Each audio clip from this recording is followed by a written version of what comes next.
Hello ವೀಕ್ಷಕರೇ, ಮಹೋತ್ಸವ ವ್ಲಾಗ್ಗೆ ಸ್ವಾಗತ. ಇವತ್ತು ನೆಲ್ಲಿಕಾಯಿ ಚಿತ್ರಾನ್ನ ಮಾಡೋಣ ಅಂತ ರೆಡಿ ಮಾಡಿ ಇಟ್ಕೊಂಡಿದ್ದೀನಿ. ಸ್ಟವ್ ಮೇಲೆ ಬಾಣಲೆ ಇಟ್ಟು ಒಂದು 3 ಸ್ಪೂನು ಎಣ್ಣೆ ಹಾಕಿದ್ದೀನಿ.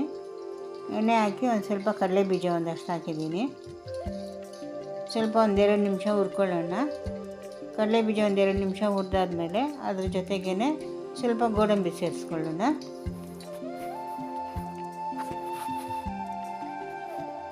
ಸ್ವಲ್ಪ ಗೋಡಂಬಿ ಸೇರಿಸ್ಕೊಂಡು ಅದೊಂದು ನಿಮಿಷ ಆಗೋವರೆಗೂ ಹುರ್ಕೊಳ್ಳೋಣ. ಸ್ವಲ್ಪ ಬಣ್ಣ ಚೇಂಜ್ ಆಗಬೇಕು. ಸ್ವಲ್ಪ ಬಣ್ಣ ಚೇಂಜ್ ಆದಮೇಲೆ ಗೋಡಂಬಿ ಮತ್ತು ಕಡಲೆ ಬೀಜ ಎರಡನ್ನೂ ಸೈಡಿಗೆ ತೆಗೆದಿಟ್ಕೊಳ್ಳೋಣ.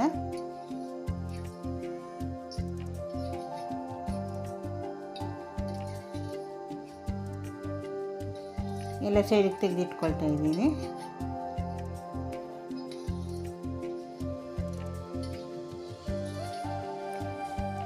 ಈಗ ಒಂದು 4 ಟೀ ಸ್ಪೂನ್ ಆಗೋಷ್ಟು ಎಣ್ಣೆ ಮತ್ತು ಸೇರಿಸ್ಕೊಳ್ಳೋಣ. ಅದ್ರ ಜೊತೆಗೇ ಈಗ ಎಣ್ಣೆ ಬಿಸಿಯಾಗಿದೆ,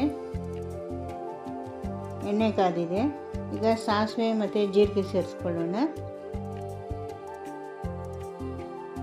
ಸಾಸಿವೆ ಜೀರಿಗೆ ಚಟಪಟ ಅಂತ ಇದೆ. ಈಗ ಈರುಳ್ಳಿ ಸೇರಿಸ್ಕೊಳ್ಳೋಣ.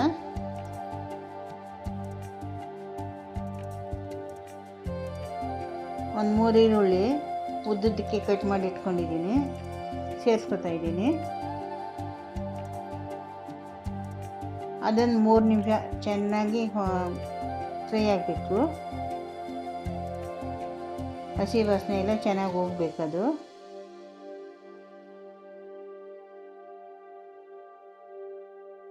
ಇವಾಗ 3 ನಿಮಿಷ ಈರುಳ್ಳಿ ಬೆಂದಿದೆ, ಚೆನ್ನಾಗಿ ಎಣ್ಣೆಲೇ ಬಾಡಿಸ್ಕೊಂಡಿದ್ದೀನಿ. ಈಗ ಕರಿಬೇವು ಸೇರಿಸ್ಕೊತಾ ಇದ್ದೀನಿ.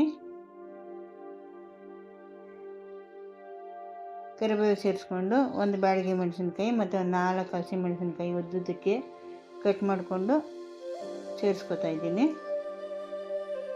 ಈಗ ತುರಿದಿಟ್ಕೊಂಡಿರೋ ನೆಲ್ಲಿಕಾಯಿ ಸೇರಿಸ್ಕೊತಾ ಇದ್ದೀನಿ.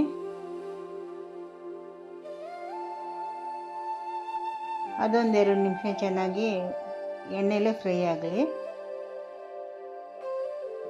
ಈಗೆಲ್ಲ ಚೆನ್ನಾಗಿ ಫ್ರೈ ಆಗಿದೆ. ಸ್ವಲ್ಪ ಅರಿಶಿನ ಒಂದು ಅರ್ಧ ಸ್ಪೂನ್ ಉಪ್ಪು ಸೇರಿಸ್ಕೊಳ್ತೀನಿ.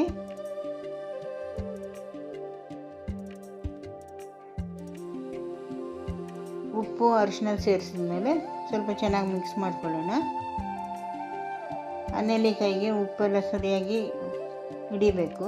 ಈಗ ಸ್ವಲ್ಪ ತುರಿದಿಟ್ಕೊಂಡಿರೋ ಕೊಬ್ಬರಿ ಸೇರಿಸ್ಕೊತಾ ಇದ್ದೀನಿ.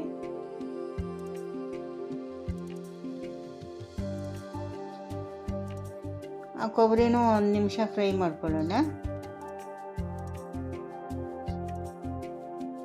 1 ನಿಮಿಷ ಫ್ರೈ ಆದಮೇಲೆ ಮೊದಲೇ ಮಾಡಿಟ್ಕೊಂಡಿರೋ ಅನ್ನ ಸೇರಿಸ್ಕೊತಾ ಇದ್ದೀನಿ.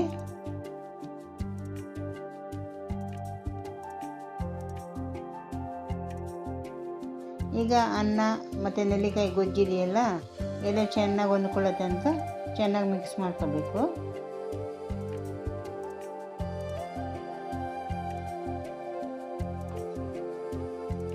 ಅನ್ನ ಗೊಜ್ಜು ಎಲ್ಲ ಚೆನ್ನಾಗಿ ಮಿಕ್ಸ್ ಆಗಬೇಕು.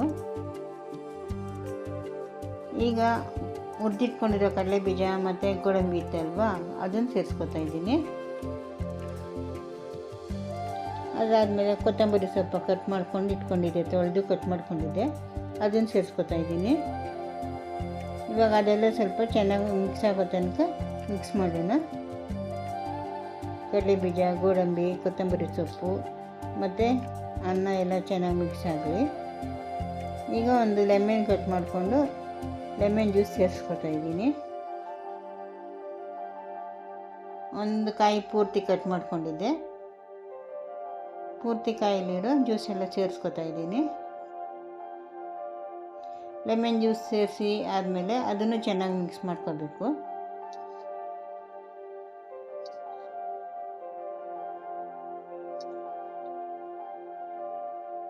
ಪೂರ್ತಿ ಅನ್ನ ಎಲ್ಲ ಲೆಮನ್ ಜ್ಯೂಸು ಹಿಡಿಬೇಕು ಸ್ವಲ್ಪ ಚೆನ್ನಾಗಿ.